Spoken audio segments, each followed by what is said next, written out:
So good afternoon, folks.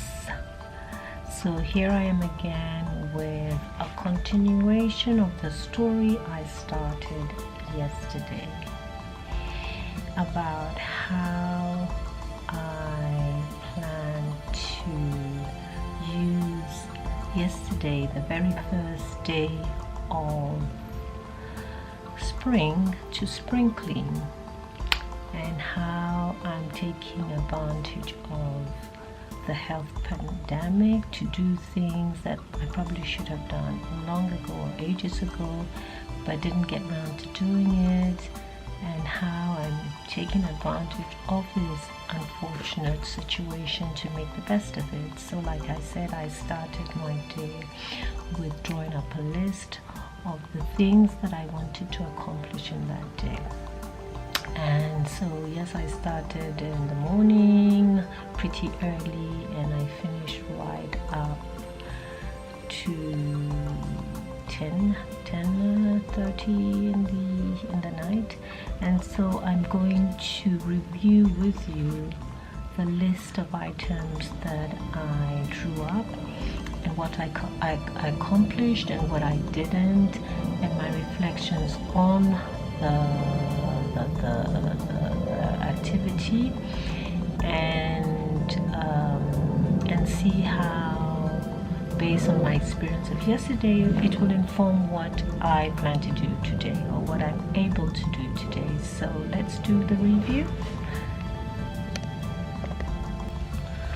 So going back to my list, the first item, like I said, that I listed was to finish reading chapter 1 on Assess Your Health and Lifestyle of the Nutrition for Life book by Dr. Lisa Hark and Dr. Dorwin Dean. So that I accomplished.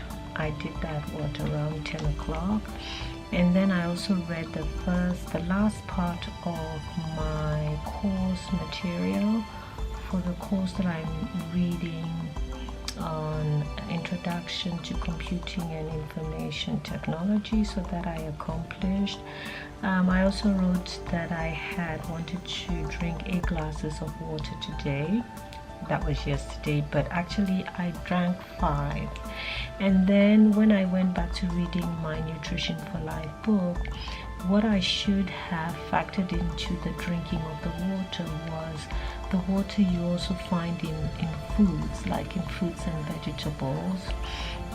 And so if I factored that into the equation, I think 5 glasses of water is good enough.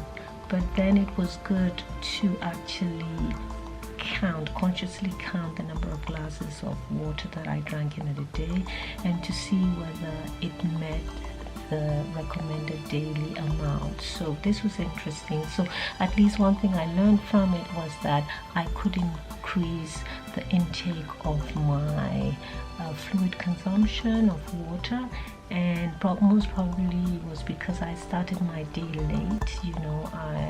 I was doing the studying in the morning, and so it was around 1 o'clock that I really started my day. So maybe if I start my day earlier, or even if I do plan to study early in the morning because I wake up early, then maybe the first thing I should do is to go and drink water, and that way I get to take in water earlier in the day, and then that would probably mean that I'll be able to actually consume the 8 recommended amounts of water, 8 glasses of water per day, which is the recommended daily amounts. And then what else? Yes, I did start my day drinking lime and grated ginger flavored green tea to wake up my stomach gently. So that was good. Exercising for 1 hour indoors. To be honest, I didn't sort of get down to completing a physical regime for 1 hour, but because I work all day long, really scrubbing and cleaning my kitchen, and then the dining room, the terrace, the living room. All that was very high intensity or medium intensity physical activity, so that could be counted as exercise. So even though I didn't complete or get around to doing this physical activity or physical activity regime that I had in mind to do, like focus and specific physical activities targeting specific areas of my body, like my abdomen, my back, my arms, carrying, lifting weights and all that. All the physical activity that I did yesterday could count as physical activity, because I certainly wasn't sedentary. I was moving around, I was pushing, I was pulling, the hoover, the vacuum cleaner, and scrubbing and rubbing away. All that counted as physical activity. So I would say that I got my fair dose of physical activity yesterday. And yes, I did some washing of clothes. I planned ironing, but I didn't get around to it, so this is an item that I will shift over to try to accommodate today as part of my spring cleaning. And then I listed as the 8th item to eat 5 servings of fruit.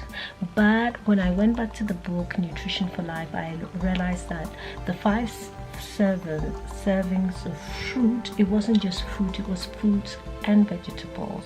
So since I already got 3 servings of fruit, because I ate a banana, an apple, and a tangerine, then it did mean, and then I had a salad, so that was the 9th item, to eat a salad. So if I combine the fruits that I ate, 3, plus the salad that I prepared as an entry to dinner, then I did get my 5 servings of fruit and vegetables. So that, I would say, was accomplished. And then of course I cleaned my kitchen. To be honest, I removed all the things from the cupboards, I cleaned all the dust from the shelves, I wiped the shelves and everything. So I did the floor. So in fact I did half of the kitchen, and there is another half of the cupboards that I'm yet to do today. But I ticked it off as cleaning the kitchen, because a good part of it was cleaned and cleared out. I also I cleaned the dining room, the living room I got some help with, but that was done, and the terrace, but I didn't manage to get to the lobby because there are lots of books on shelves that I really need to take my time to sift, to sort, to decide which of the books that I've already read that I can either give away or to throw out. But what I'm trying to say is, it is a very laborious job to go through all the books that I have, because I have so many books on my bookshelf. But this is something that I will attempt to do today. This is something I have to do during the weekend, and I have to dedicate a lot of time for. So I'll see whether I can get that out today. But in any case, I have half of the kitchen to complete, and if I still have time, I will start with dusting the shelves and then sorting out the books, and then putting the books that I have already read into bags that later on I'll decide what to do with. And talking about sorting and filtering and going through my stuff to recycle or to throw out, yesterday before I cleaned the dining room, I had already prepared bags and bags of clothes, of old clothes that I had meant to take with me to Ghana. I took quite a bit and I gave out some, but there were lots more that I couldn't take with me because of the weight and the cost. So what I did was that I packed the old clothes and put them in a bag, in 2 suitcases, and then I will see how I deal with them, because there are people who do come and collect old clothes. or I could keep them, and the next time I go to Ghana, or I know somebody is going to Ghana, and I could give these suitcases to them, suitcases of used clothes as unaccompanied luggage. This is something that I can do as well. But what I'm trying to say is at least the work and the effort into packing all these old clothes into suitcases ready for dispatch whenever the opportunity presents itself was done. So this I was very happy with, and of course it cleared a lot of space in my dining area because I had packed them in an area and they were just stuck there. You know, I wasn't attacking the work that had to be done with regard to sorting and sifting and triaging, and this I did yesterday, and so I was very happy with. I listed as my 15th item to run outside for an hour. It was such a nice bright day yesterday. It was so unfortunate that I did not take advantage of that, and so no, I wasn't able to go out, and this is something that I was hoping to do today, but looking at the weather, it's so cloudy and gray, and I'm not sure whether it's wet. I wonder whether I'll be able to do that today, but it is clear that I have to consciously make an effort to build in regular physical activity into my day, because if I don't manage to get the physical activity through the physical exercise regimen I have, then if I don't go out, then it's not very likely and easy for me to get natural sunlight and one source of vitamin D. It's true that I do have the vitamin D supplement I take, but it doesn't replace the vitamin D that I get from the foods and also from outside, from the sun rays. So this is something I really have to try to work on, because I see this is one of my weaknesses, that when I get stuck indoors, because I love to read and to learn and to study and to, you know, try different how do you call it, to discover my equipment in terms of my cameras and stuff like that. You know, I can stay indoors, and this is not the best, you know, for my health, you know. So voila. So when I evaluate my day, out of 18 items, there were just, I think, 3 that I didn't get done. That was to iron my clothes, that was to clean my lobby, and that was to go outside for a walk to get a good dose of my vitamin D. And yeah, so if I can fit these 3 items into my day today, that will be great. And so yeah, this is how I took advantage of yesterday, and I think I can say that the health pandemic has contributed in helping me use my time wisely, because since I find myself more confined because of the general confinement, the lockdown that the city is in, and because movement is quite restricted, you know, only for essential reasons like going to buy food, it makes me concentrate more on the things that I can do indoors and the things that I should have done, that I've been meaning to do and I haven't been able to get around to doing it. So voila, so this is a review of my day yesterday and how I spent it, and I think I'm very happy with what I achieved. The only thing that I could improve, like I said, is my physical activity, and maybe I should get that out earlier on in the day. And also how do you call it, it's also to try to go out and to get vitamin D. I forgot to add that on my list was also to do a section of my Open University course that I did, and maybe one thing that I could move is the studying part. I should do it in the evening, and then, you know, the things like the physical activity and the physical work, I should do it much earlier on in the day, like in the morning, and that way those things are out of the way. And like the studying, the reading, yes, if I don't leave it to too late, these are activities that I can do that do not require too much high intensity physical activity. So this is something that I can review, that even though I do say when I wake up early, and this is a time I used to study, maybe I could read a chapter or a section of the book on Nutrition for Life. But for the activities concerning my introduction to computing and technology course, this I could leave for the evening, and then I can already start with a physical activity which I can still do in the early hours of the morning and not necessarily disturb other people or other sleepers.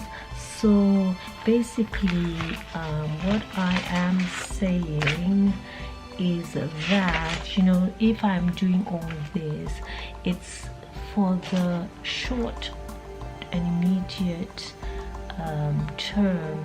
It's really to try to really get rid of the fat that has accumulated around my waist for lack of having a regular, consistent physical activity regimen. So this is the short term that I'd like to see progress on the fat around my waist reduced, and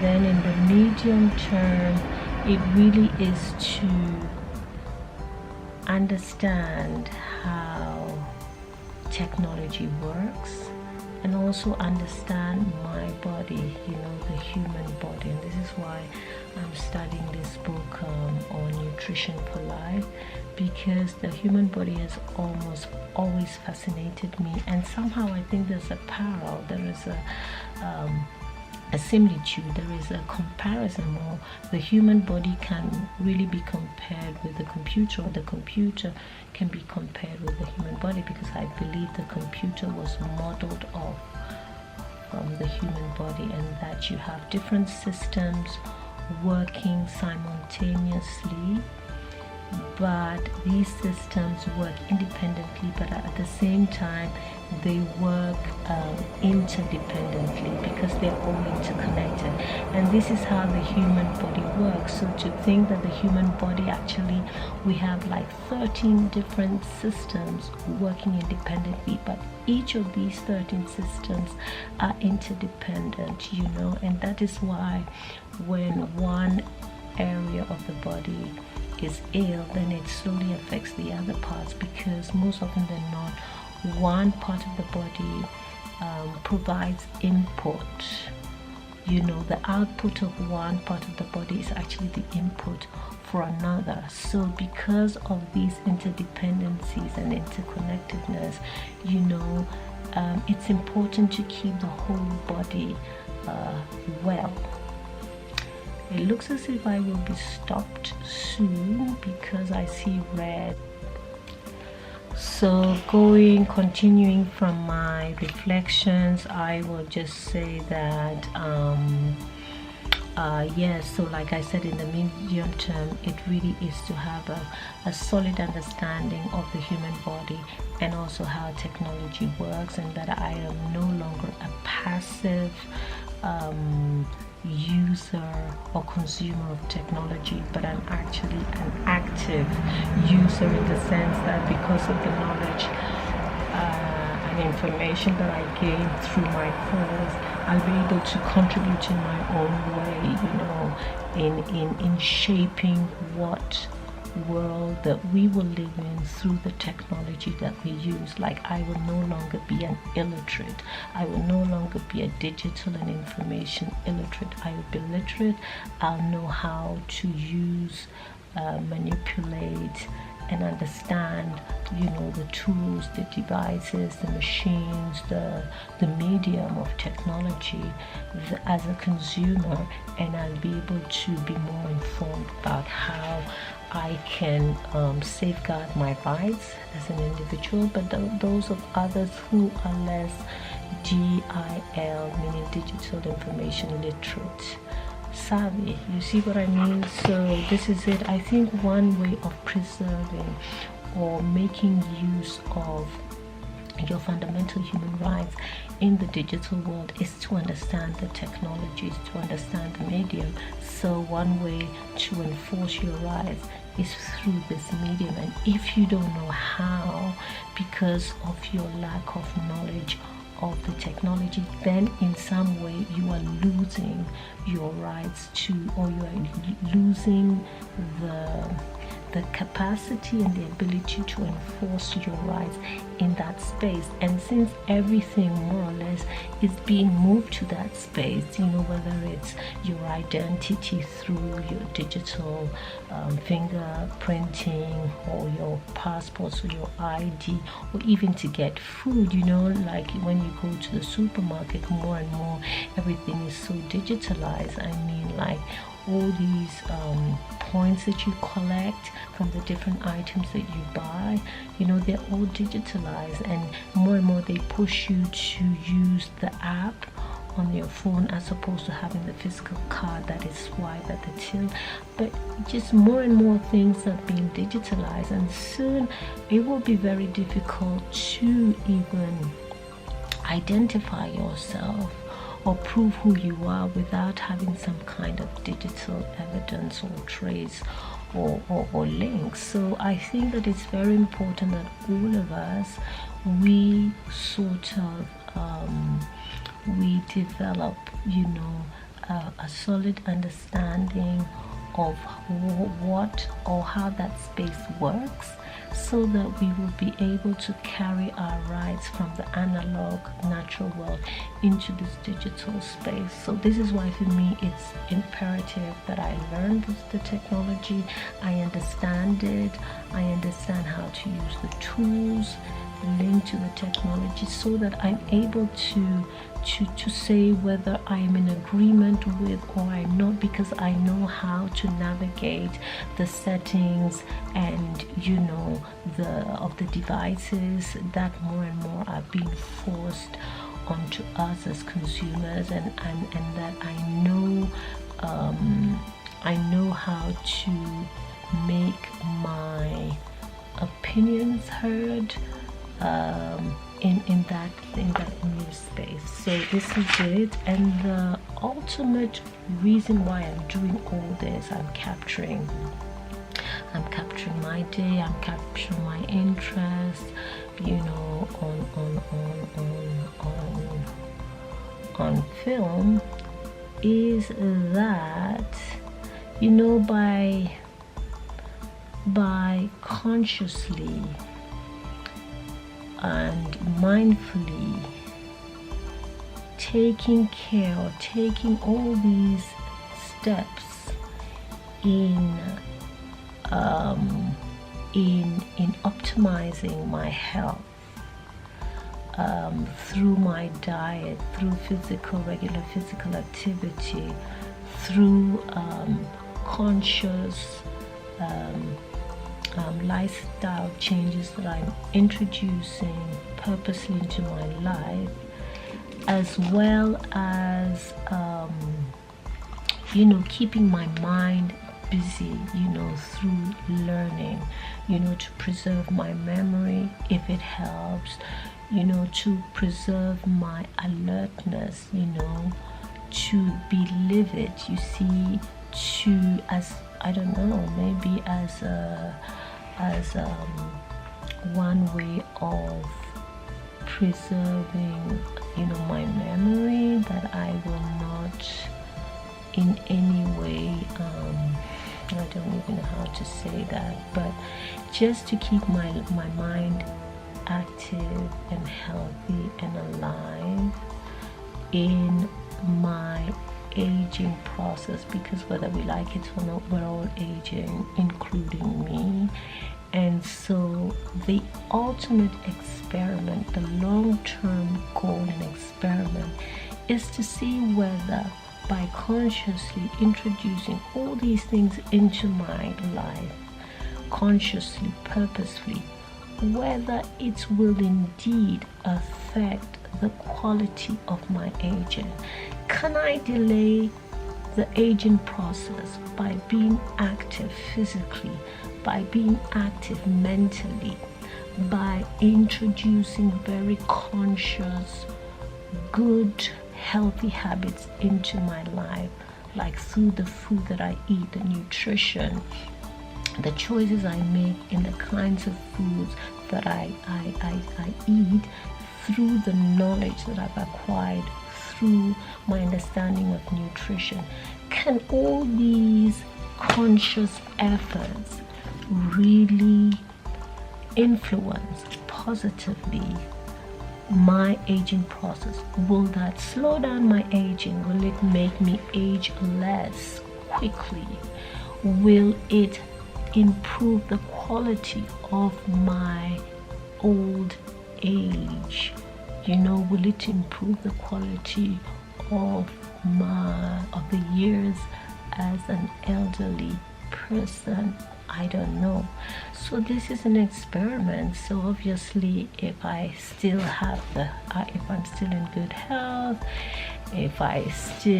when I say good health in terms of my memory as well, physically, mentally, emotionally, psychologically, if I'm still able to continue with this experiment, continue to shoot films and to document all the efforts I'm consciously putting into my day to stay healthy, to stay physically fit and happy, will that translate into a happy and a healthy and a wealthy? Because fortunately all the knowledge that I acquire will be translated into some kind of public good.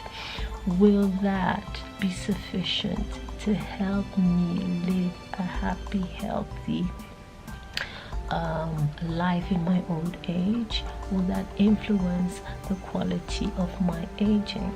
This is the question I'm putting to myself, and this is why I'm doing this experiment. But at the same time, it gives me the opportunity to pursue my passions, my passion in digital photography, my passion in digital filmmaking, my passion in exploring the world of technology, especially through the digital and information space.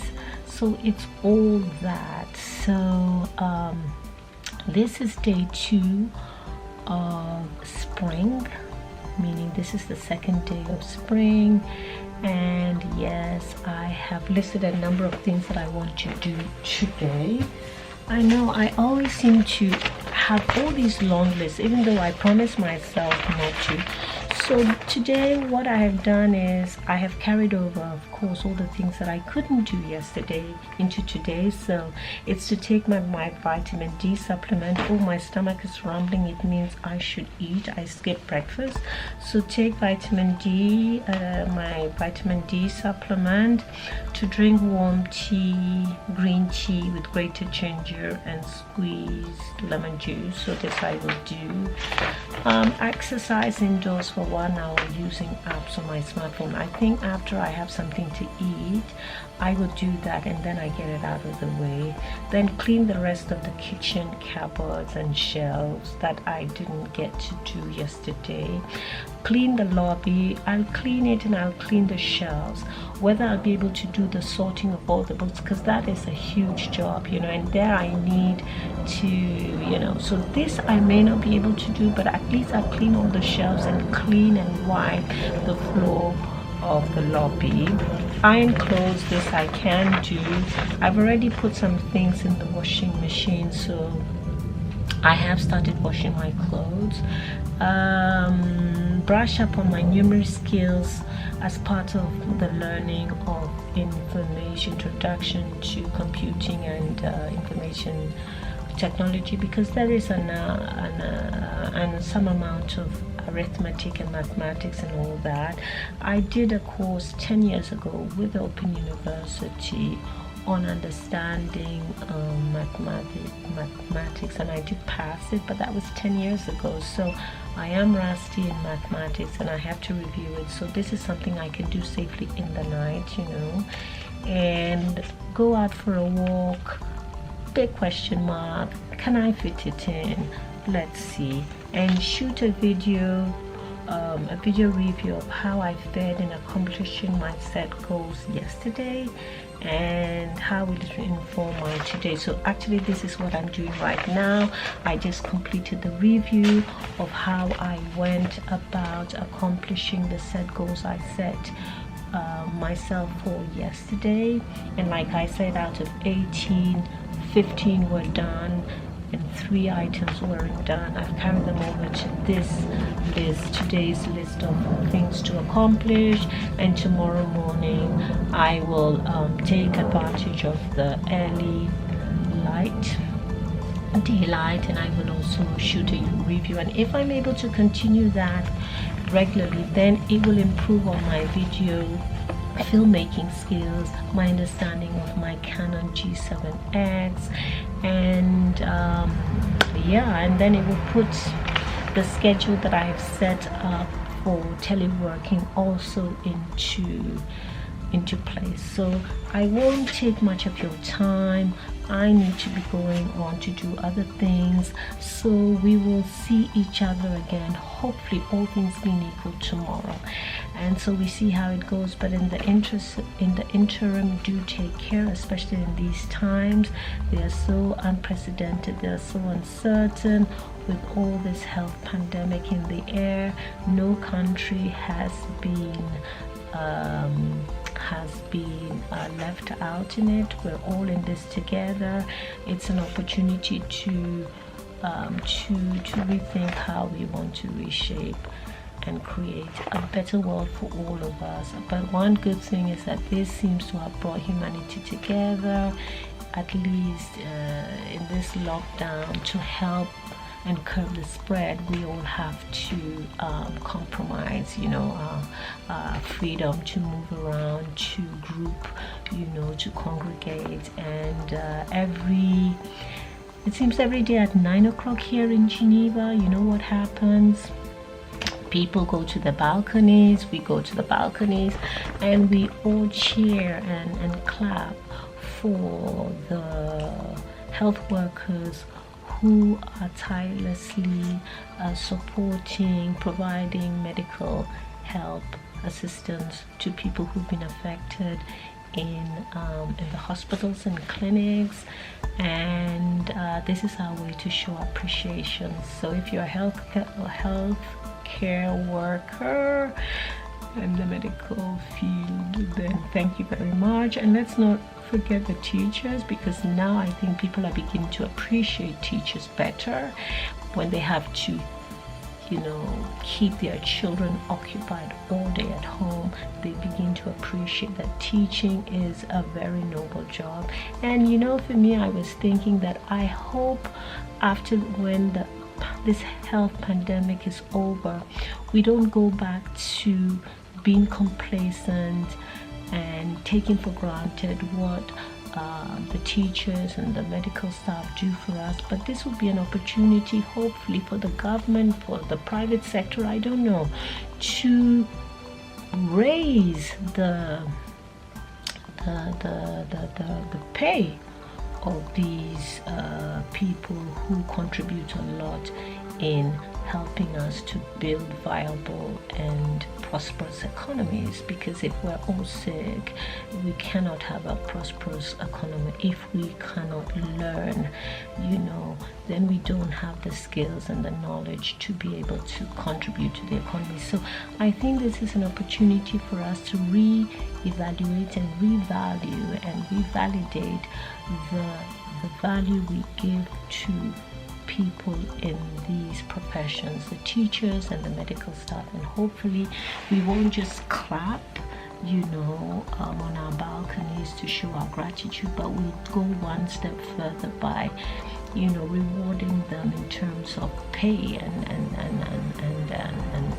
perks for what they do for us. So yes, so on this note I'll end, and I'll see you hopefully tomorrow. Until then, do take care. Bye.